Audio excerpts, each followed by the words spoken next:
সামান্য, বাকি সব ঠিক আছে আলহামদুলিল্লাহ।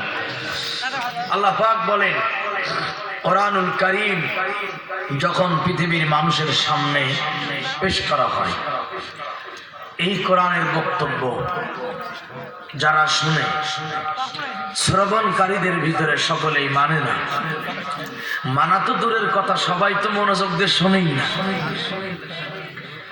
মনোযোগ দিয়ে শুনে না, যার কারণে মানতে ব্যর্থ হয়।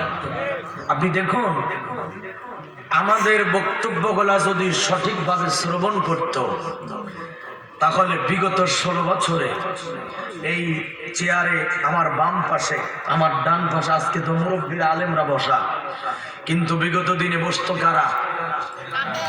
ধর্মীয় কি এর আলেমরা।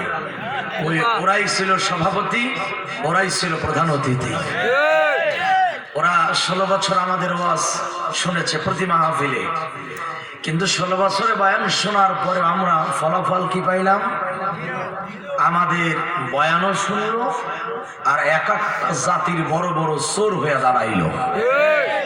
ওয়াজও শুনলো, এক একটা চোর হলো, সন্ত্রাস হলো, টেন্ডারবাজি হলো, চাঁদাবাজি করলো। কথা ঠিক কিনা বলেন?